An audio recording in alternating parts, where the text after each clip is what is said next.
Chapter 7. That's all I need, Mungo roared when the story had first appeared. My brother on the front pages. Cops will love that. His rage had flowed out of him like a tidal wave. Col couldn't understand why, and told him so. You don't understand? Mungo had roared at him, and yet it seemed to Col he had to search around his brain for an answer. You could have died in that loch, he said finally. And for what? Nothing. You know I don't like any kind of publicity, especially front page stuff. But Mungo had been on the front pages before, and this, surely, was good publicity. In the end, it didn't matter why he was so angry.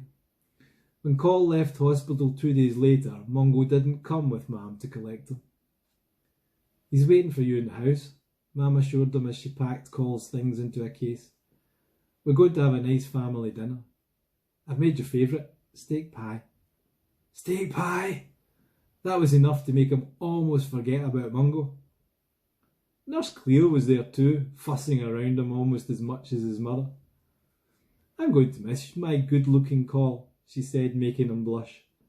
Everyone in this hospital is. It's not every day we have a real-life hero in here. Real hero nothing, Col said, trying to hide his embarrassment. I wish everybody would stop calling me that. I'm afraid you're just going to have to get used to it, Col. You're a wonderful human being, and you've proved it. She laughed so heartily Col had to smile. So did Mam. Would they have smiled if Mungo had been there? Would Nurse Cleo have been so talkative? Or would Col have been embarrassed by his brother's patronising attitude towards her? You must be so proud of him, Mrs. McCann. Mam beamed, but even now she refused to single out one of her sons for praise. I'm proud of both my boys.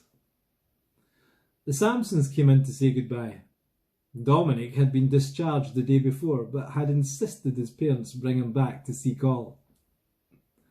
You didn't have to coax us too hard, Mr. Sampson pointed out. We wanted to see you again, to invite you... His eyes flicked across to Mam. And your mother, of course, to our house for a celebration meal. It's not to thank you, Col, Mrs. Sampson said quickly. Nothing we could ever do would be enough to say thanks. Mrs. McCann accepted, but made no arrangements. Not then. It was better if any contact with the Sampsons ended now. Better for Col, better for them. But would it be possible? Not, it seemed, with Dominic around. Next week, Col, at the weekend. His mother patted his shoulder. We'll make arrangements later. Let Col get home to his family first. The hospital had insisted on a wheelchair as he left. It made him feel stupid, being in a wheelchair when there was nothing really wrong with him anymore. He felt fine now. Even the dreams were fading, just as Nurse Cleo had said they would. It was everyone's reaction to him that took him totally by surprise. As he left, Col was congratulated and cheered, and as he neared the exit, some people even burst into spontaneous applause. He'd never been so embarrassed or so surprised in his whole life. Dominic, who had insisted on accompanying him, was almost bursting with pride as he strutted along beside him. He saved my life, you know, he'd tell everyone, just in case there might be someone who had missed the story. I'd be pushing up daisies now if it wasn't for him. That made Col laugh. I think you might mean water lilies, or even ice flow, Dominic. Dominic just shrugged. He didn't care. He was basking in the reflected glory around his hero. Mam had a taxi waiting. When Dominic saw it, he started shouting, You don't need a taxi. My dad's got a car. We'll take you home. But that would be too much for Mungo, arriving home with the Sampsons in tow. No thanks, son, Mam said gently. We'll just get off home in a taxi, and you tell your Mam and Dad thanks for everything. Dominic waved forlornly as they drove off. It was obvious in his bleak expression how much he wished he was going with them. "You'll have to watch that wee boy," Mam warned him. "You'll never be free of him if you're not careful." "That's what scares me," Cole admitted. As they sat in the taxi, he asked her, "Do you think we should go to their house?" Mam shook her head as if she'd already decided. "Better not, son. The likes of them and the likes of us don't mix.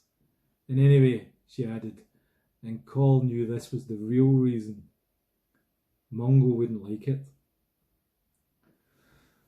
Mungo was sitting in the chair by the fire when he went in. He didn't stand up to greet Cole. He didn't even look up from his paper. "How's it going?" "Better if you and I were talking, Mungo," Cole blurted out.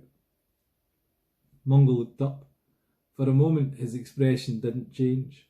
He just stared at his brother, and Cole braced himself for another angry tirade. It didn't come. Instead, the ghost of a smile crept into Mungo's eyes. "My fault, Cole, no yours. It was that wee toe-rag Dominic who makes sure the press got the story. Can't he keep his gob shut?" He grabbed Cole by the collar and hugged him. An amazing gesture in itself. "It's good to have you back in the place. If anything had happened to you..." Mungo's eyes were heavy with tears. So were Cole's. Mungo suddenly pushed him away and sniffed. "Hey, you've got me bubbling away here like a lassie." Cole rubbed his eyes. "Me too.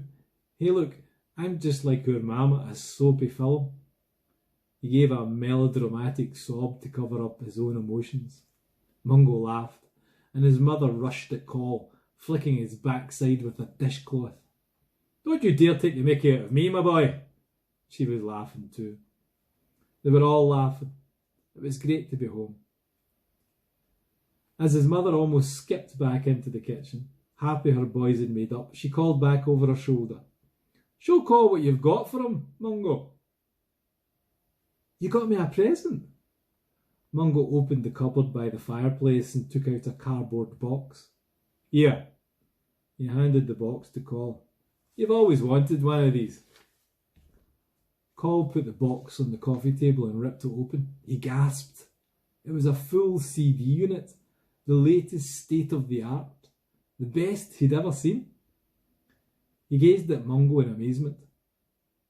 "I told you I'd pay you back for giving me an alibi, didn't I?" Mungo said. "You bought this for me?" Mungo hesitated, then he grinned. "Maybe not exactly bought." His mother had come back into the living room and caught the last words. She put her hands over her ears. "Oh no, I don't want to hear this. You up to your old tricks again, Mungo?"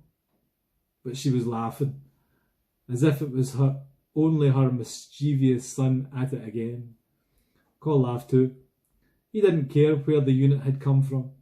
If someone was stupid enough to get burgled, then they deserved all they got.